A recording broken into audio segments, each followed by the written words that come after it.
You're listening to a Nerds podcast. All things nerds, music, horror movies, pro wrestling, video games, anything nerds would like. Once again, we're back at another Nerds podcast. Today, I'm very happy to have this young man here, a very talented young man. I'll make sure I pronounce your name right. I'm probably going to pronounce it wrong anyway. Is it Derek? What's your last name?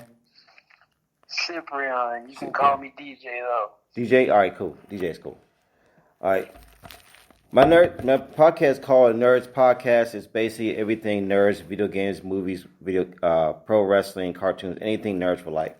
I'm really happy to have you here because you seem like a very talented person. I want to know, were you always a fan of pro wrestling? I mean, yeah, bro. Growing up in the South, but Louisiana especially, it's on TV all the time. And then being in the Deep South, you grow up, your parents went to wrestling matches. They didn't watch it on TV. Yeah. The stuff that people heard about on TV, your parents were there, bought a ticket, went to it after school. Okay, that's cool. Now, when you were growing up, like, who did you like to watch on TV when you were growing up? I mean, real life, I was like most little kids with too much energy or attitude ever drew me in, man. Watching The Rock, Stone Cold walk around, messing with the boss especially, watching them mess with Vince McMahon. That's cool. I like that. It's all right, though. Now, I don't know how old you were. If you retain any storylines? It's going to be a hard answer question, especially a little kid. Did you see anything as a kid, like any significant point where you say, "Man, this is awesome"? Did you ever see any pinpoint anything you remember as a kid you thought was the coolest thing in the world? Real life, man. The stories themselves, they were there for you to watch. But what drew you in wasn't the stories. What drew you in was the next day at school when you're looking over to your friends and all three of you saw the stories and they're pointing out the stuff you missed. You're talking about what you think could happen. You're talking about who you wish would have showed up, what you expected, and you're excited for the next show like 4 days later because at that point they're doing Raw, ECW, and SmackDown on the loop. It's wrestling the whole week. But if I could pinpoint like a certain memory, real life, man, something that takes me back and it's like I could sit here all day and watch these guys wrestling. It's really that old school ECW, and it's not even the type of wrestling, it's the environment. Sandman's coming through the crowd, everybody's looking around, where's he coming from? He doesn't have security, he's walking down by himself, chilling with the people, somebody's going to pass him a beer. Sandman's going to try to jump over the top rope, he might make it, he might not, but you know he's going to try, he's not scared of it. Just the environment, the people, the guys. That's right. That's a good example that they stand out, and I think it's because the crowd is part of the show as well. They're supporting their brand. They're supporting the territory, if you will. What it was is the crowd knew they were a part of the show. Yeah. When Sandman's walking down, you're not, "Oh, let's not touch him. It's Sandman. Everybody get over. It's going to look good on camera. Let's pat him on the shoulder while he's walking down. He's going to kick some tail, so we know we got to get it up for him." You know, the fans were into it. They were waiting for it. They were helping build it. Oh, most definitely. That made the show. And I'm assuming if you were a little kid, did you ever get to see any live shows from any promotion?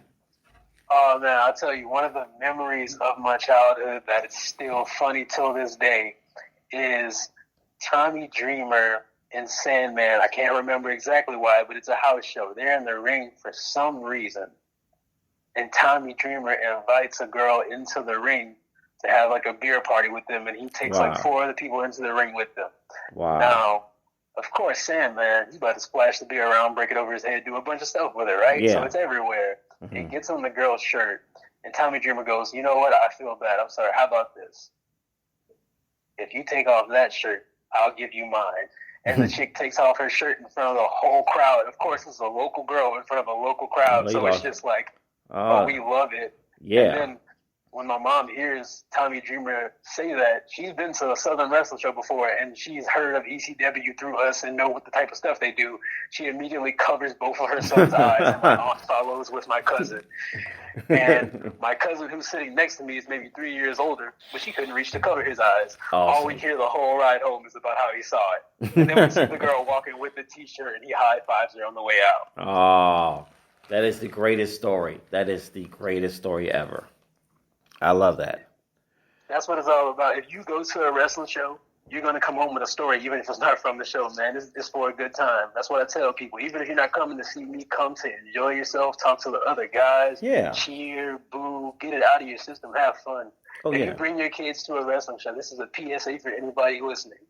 If you bring your kids to a wrestling show and they do anything outside of jumping over that barricade and you tell them to calm down, stop. Do not. They are doing the right thing.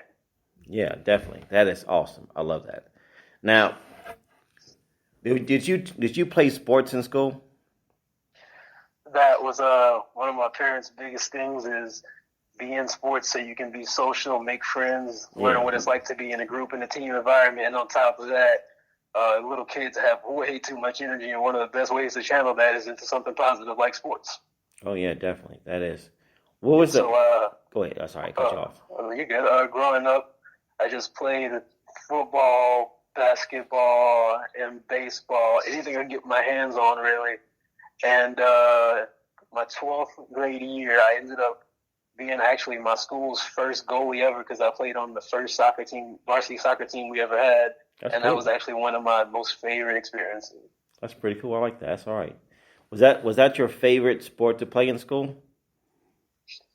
My favorite sport to play in school was football just because my grandfather played football. My dad played football. I grew up hearing the stories. Every Friday night, the lights are off and everybody's in the same place. It's just environment, just like wrestling. It's part of one of the things that branched over to it for me. Okay, that's cool. That's all right. Now, as when you start your to become a professional wrestler, what school taught you how to train? Who trained you how to become a professional wrestler? I'm trying to say. Well, the people I reached out to first is actually the company that gave me my start, and I still do shows for right now, locally and in Mississippi. Is Pro Wrestling 225. It's a great company with a great owner. He's very in touch with the guys. He actually you'll see him at the show. You can actually walk up to him and talk to him. It's not like one of those guys where everybody knows who he is, but only a select few can talk to him. He's open. You have his number, and then so he sent me to one of his guys on his roster named Rhett Thibodeau, in my opinion, and he makes fun of me for saying it because I call him one of the greatest wrestlers I've seen.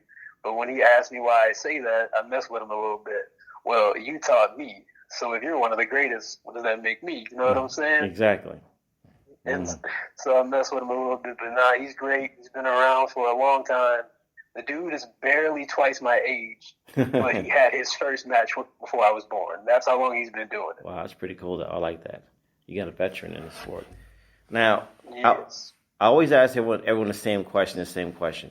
When you first got in the ring and you first took your bump, how did that feel? Oh, man,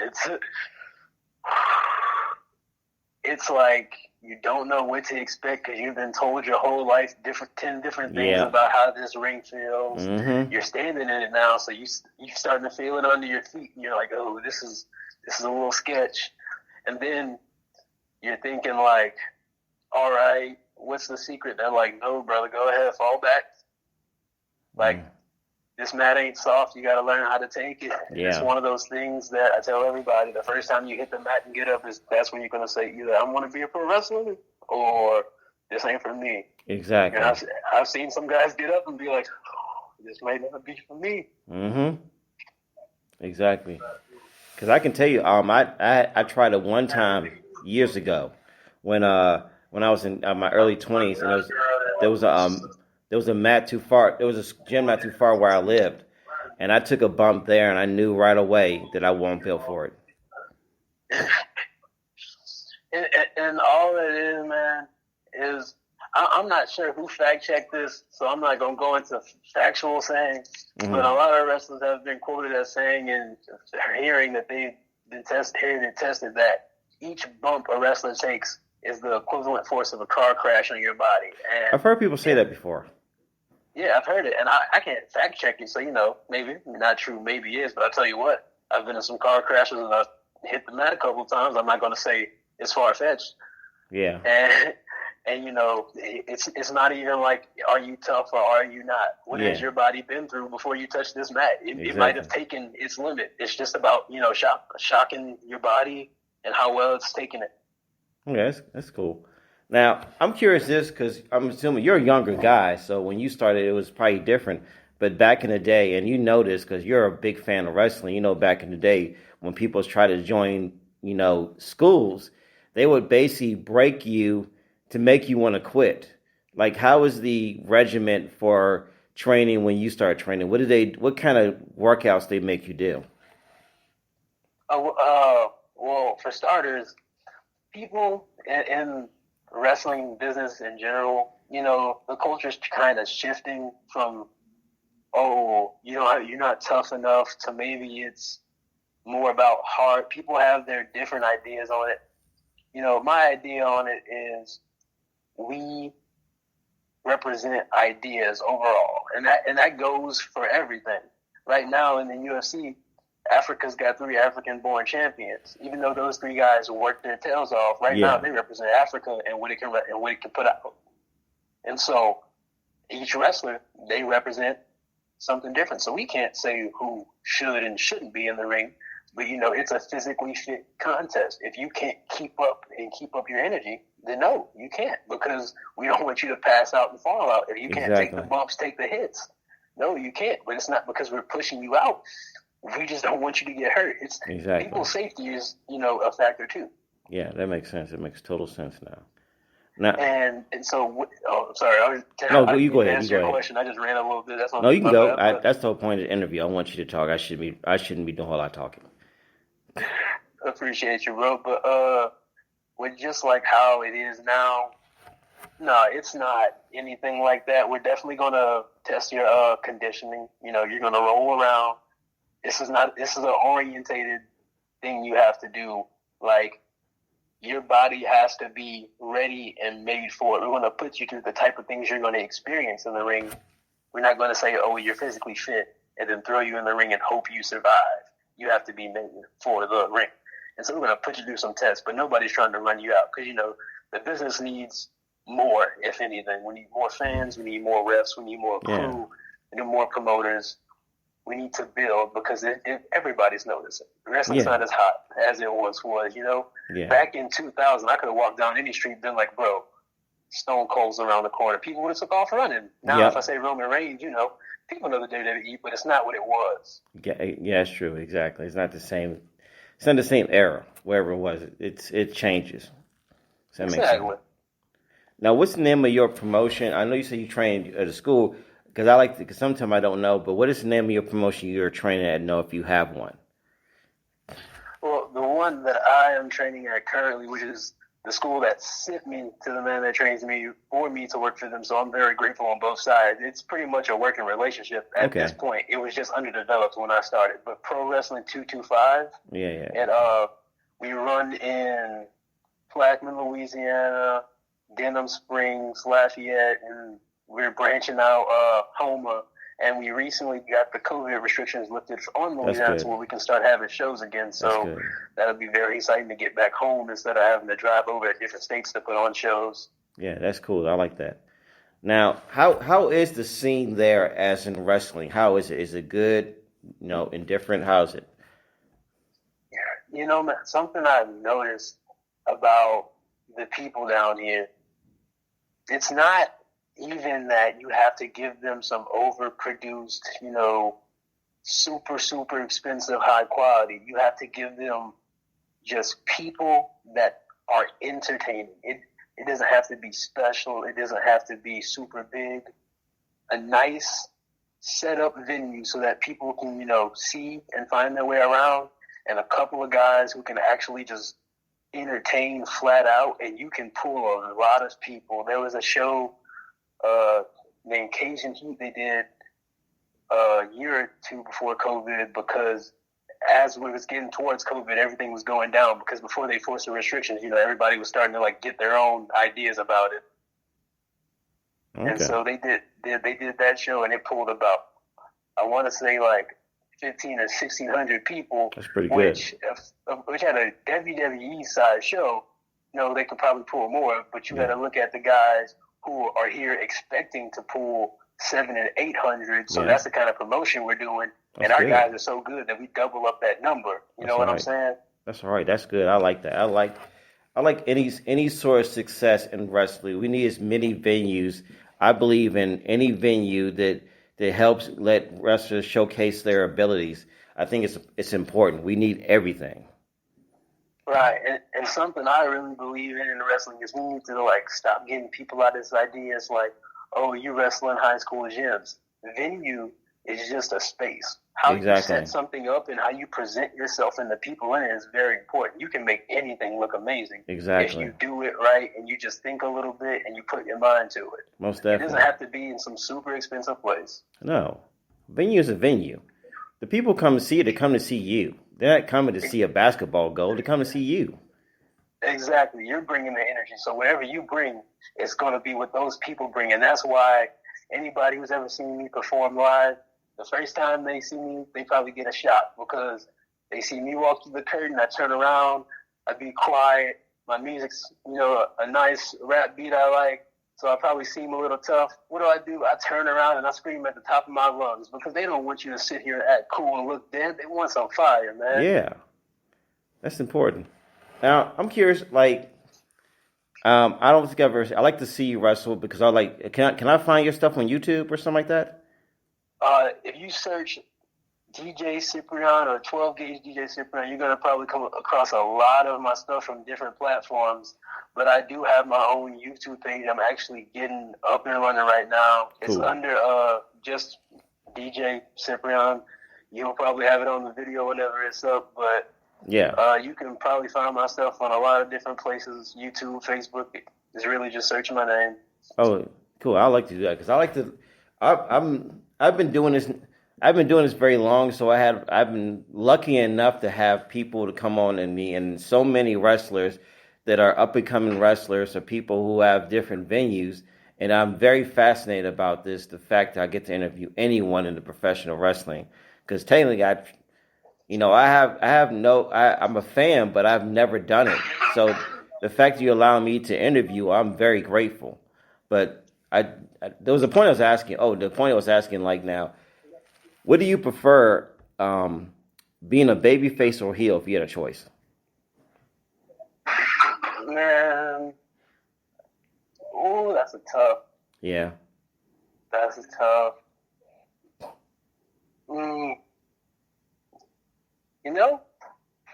People are going to react to you how they react to you.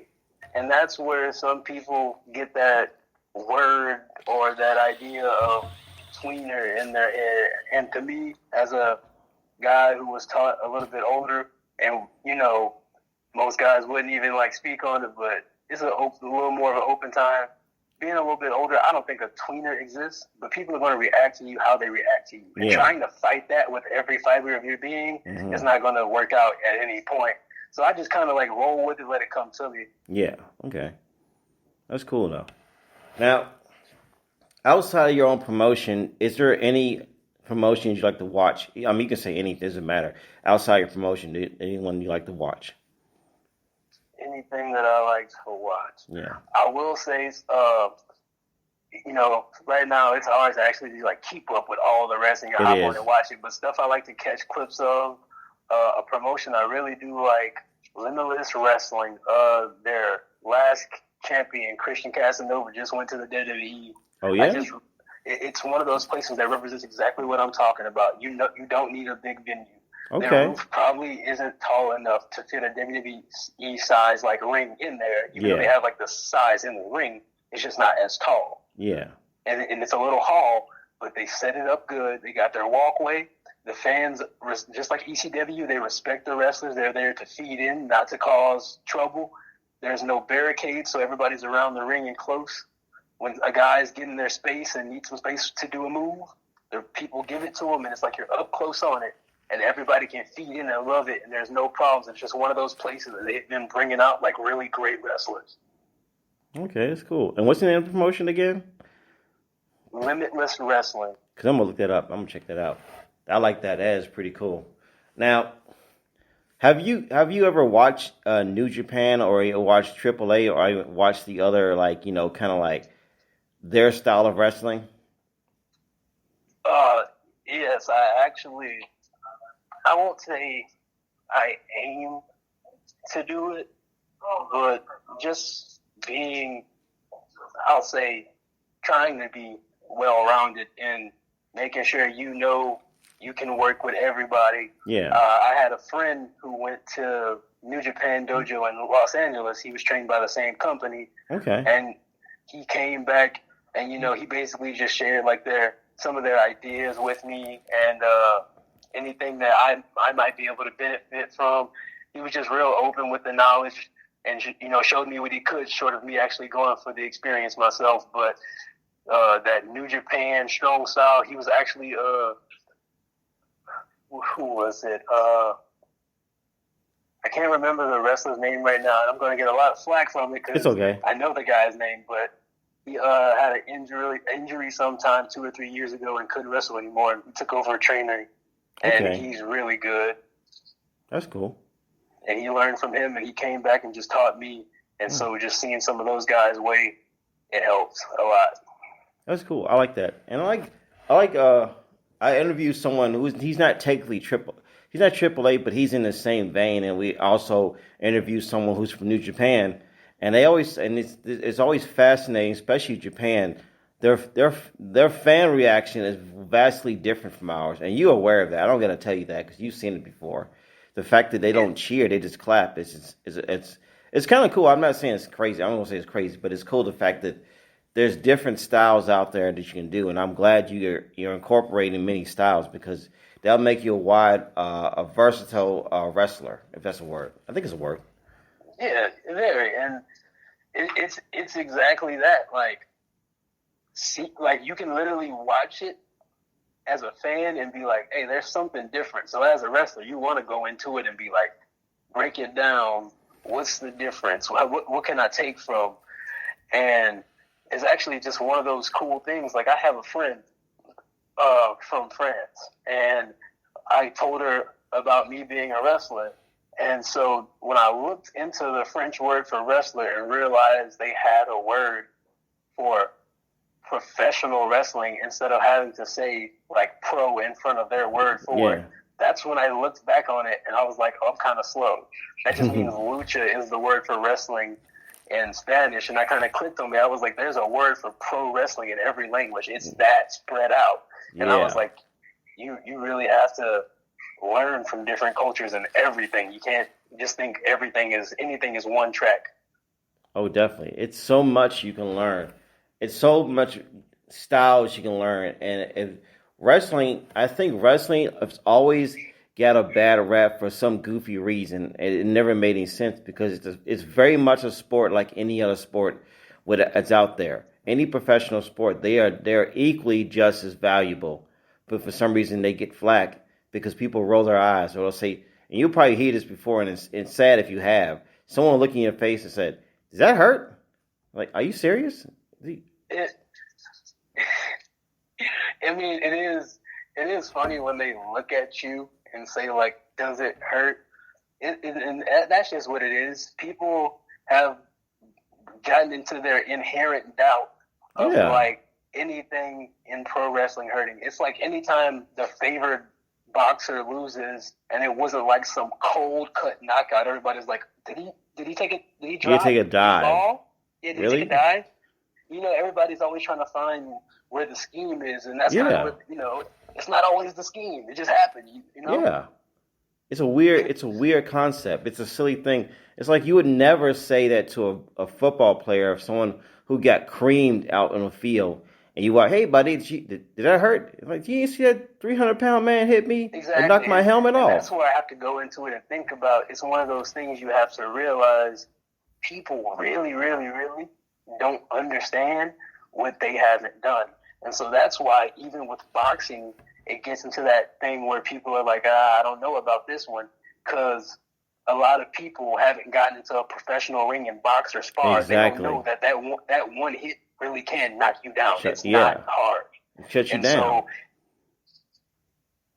So, and so it's just like in wrestling, you know, of course you have your few things, but, you know, there's no way to fake a slap to the chest. It hurts. It is what it is, and that's just when you have to realize not a lot of people have gotten a chance to step into a ring. Exactly.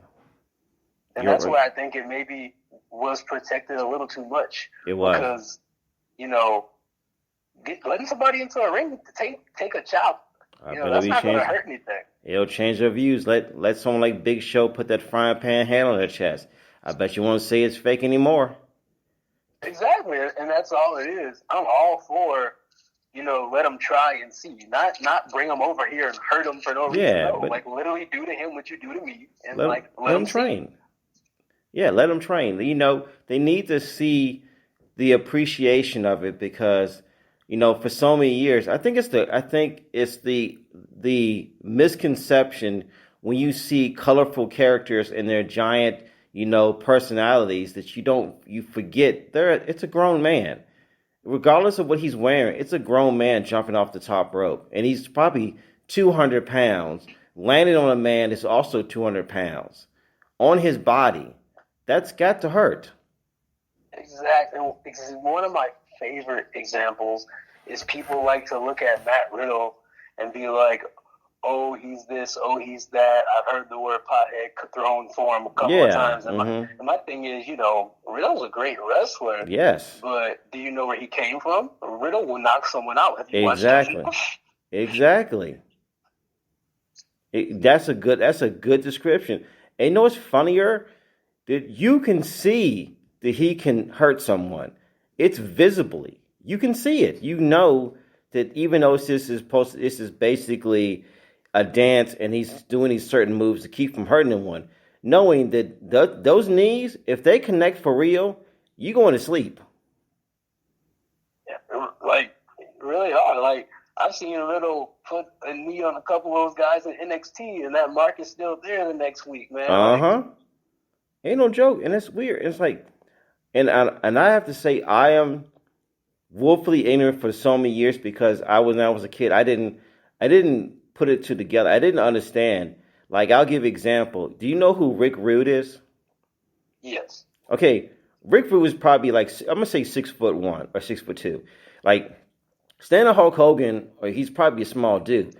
Rick Rude is far from a small dude. A 6-foot man is not a little dude. 230 pounds is not a little dude. That's a big dude. For some reason, I didn't associate with that. I don't know. It really is just weird like that. People look at personality very, very fast to judge you before anything else. It's very weird. Like, even before size. Yeah, it's weird. It's a weird concept to look at another man and judge him for his size and not realize you're still talking to a grown man. You do not understand this a grown man who can hurt you, but you don't value or take him seriously because the man's taking bumps all around the ring and he's doing flips and whatever. That's him doing it. He's not getting thrown around. He's selling. That's how good he is. He can hurt you. It's just the appreciation for wrestling that it used to be, whereas I want to say, I don't want to go too far back, maybe mid-70s. You can go, it's good. It's a good era. Maybe mid-70s, as to the point where independent event with like no national pre-setup. Like, they don't have this thing already set up to where we're going to this city, this city, this city. I can't remember the exact name, but in the late 70s, a bunch of the guys that you know from the WWE later on sold out the Superdome for an independent event. Mm-hmm. And that's where it's like, think about that. The way independent somewhat is, you know, you walk around here at the Flyers, get on the radio, you get the word out the best you can. You did that. and then you filled up an NFL Exactly. stadium. That's awesome. That's more powerful than the word of mouth. That's when, but people was so excited to go see that kind of performance. They were excited, even though we have internet and everything like that. We have YouTube. I'm glad that we have the venues we have because there's so many wrestling promotions can exist on YouTube where you can go online. And if you live that way, if I live close to you and I saw on YouTube, I'm definitely gonna go see you wrestle. Definitely, especially I just saw on YouTube and saw the moves you can do. I was like, how much is it gonna get a ticket? Of course I'm gonna go see. I mean, I'm glad that exists, but in the '70s, that was like almost word of mouth, and how amazing they filled venues up was amazing. Really, and just like everybody has a story about seeing one of the guys who were around town after the event. You know, you saw them, you were out there with them. Yeah. That was my thing about them. It's like the heroes that return to the community. It's like those NFL players whose baby showers and birthday parties are still in the house next to the block. You know what I'm saying? That was awesome. Just you see them as heroes, but they're still around you to show you like you still gonna be a regular person. Yeah, they're approachable, and that makes it even cooler. And people are approachable. Now, I want to thank you first of all because I don't have a lot more questions, but I appreciate this. I appreciate you allowing me to do this because this is really fun. This is so much fun. But I like to ask these. I'm starting to do these more questions that are fun. Like the last two questions I'm gonna ask you. This is the fantasy question, and I have two. The first question is: let's say you have a wrestling stable. You get 4 people, and you're the ring general. You can pick whoever you want. It doesn't matter. I don't have to know who they are. They can be living or dead. They could be people in your own promotion. Just tell me why you value them. And if I was a promoter and I say, hey man, you get your own stable, who are the 4 people you would pick and why? I will say you hit something on the nose. You might not know them, and due to us still talking about it, I ain't go throw the names out there, but I will put the rest of your question out for an answer, which is it's 3 of the guys that I was trained with. One of them you probably may see on any of my stuff as my tag team partner, Avery. Okay. But the other 2, I was just trained with them, and when I'm with them, us 4, we've actually ridden up and down between states together. I've stayed at their houses. They've stayed at mine. My son calls them uncle. Cool. They do whatever they can for me. I do the same for them. They're like brothers to me. And then even before we became that close, anytime it was us 4 together, it was just naturally a group of friends. And just how helpful those guys are to me, to know I could go anywhere and have 3 guys watching my back I don't have to worry about. And then on top of that, knowing I have 3 very capable, talented friends and partners that would be in the ring with me, it would be a very fun experience on top of what I think could make all of us a lot of money. That's cool. Now you say you got 3, you got 1 more. You said 3 people. Oh no, the other 2, I can't say their names. Okay, you don't gotta say them. Don't say put them out there like that. Don't say their name. You don't gotta say their name. But was that all? Was that 4 people? Yeah, that's 4, right? It was 2 other people that were trained with me and my partner. Oh that yeah. I actually work with now in a tag team. Okay, that works. All right. Now this one is let's say main event, WrestleMania main event. That's the only way I can describe it. And you're in the main event, and you get to pick whoever you want to wrestle. This is living or dead. Doesn't matter. Who would you like to pick to wrestle? Oh man, you opened that question up when you said living or dead. My boy came with the hard questions today. Mm-hmm. All right, let's see what I got. We're gonna go. There's no wrong answer. Further back, because everybody from back home, when you say wrestler, this is one of the guys that comes to their head, and he was a figure for me, even though I never even got to see a match. And you can still hear his name today. I would love to main event any day, anywhere with the Junkyard Dog. That's pretty cool. I was thinking about him today. I was actually thinking about Junkyard Dog today. That would be awesome. Man, that was the coolest dude yes. ever. I love him coming to the ring. Even though I didn't get to see him in his prime, I saw him wrestle. Like live? No, I would have been screaming. I saw him on TV. Okay, I was about to say. That'd have been awesome. I would have never. I wish I can go back in time and say I did, but I have tapes of him when he was in Mid-South Wrestling. When he was in his, that was in his prime. He was him an awesome era. Yeah, that was one of my favorite matches of him. Is him and Ted DiBiase, and that's when DiBiase turned on him. That is awesome. Because there's like, if you have, I hope if you do have the WWE Network, if you don't, I don't know if he moved it to Paramount. I don't know what they're doing right now. But I wouldn't even know it. Screw that. Don't even do that. If you can find a DVD of Mid-South Wrestling, because it has him on the front. I think it has Michael P.S. Hayes and some other people on front. And it's a whole series of a documentary on Mid-South Wrestling. But they have actual stories where Junkyard Dog is going against Butch Reed and Ted DiBiase. It's amazing. If you can find it. Hope you can find it cheap on Amazon or something, like $10 or something.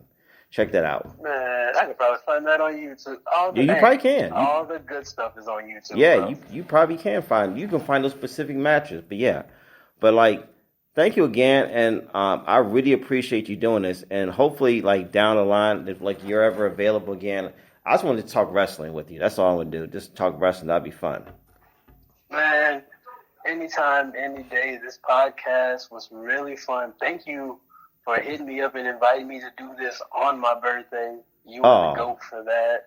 Oh, that's cool. I didn't even think about that. I kind of felt bad because I didn't want to bother you on your birthday, but I didn't even think about it when I hit you up because you accepted my Facebook, request. I didn't even though I literally saw it as your birthday and I completely forgot, but I'm glad you were happy about it. Oh, man, it's all good. Anybody who wants to put me on anything and thinks they want to spend their time next to my time and it's worth it, you can hit me up anytime, bro. I'm for the people. Awesome. I like that, man. Sure. I hope you have a good rest of your day, and I hope you have a good, what's the name, spring break and all that kind of stuff. Yeah, we're going to go ahead and see how it go, man. COVID's killing everything. Yeah, it does. It sucks. But hopefully it'll change. Man. Hope it'll change soon. For sure. But you have a good day. Everybody follow me on Instagram and YouTube at DJ Cyprian. And you can, that's it. Cool. I'm that good. One line. Awesome. Appreciate you, man. Thank you. You have a good day.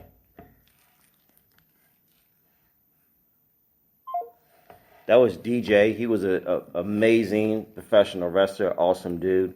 Nice enough to let me interview him. Hopefully I see him down the line, and this was really fun. This was an easy one.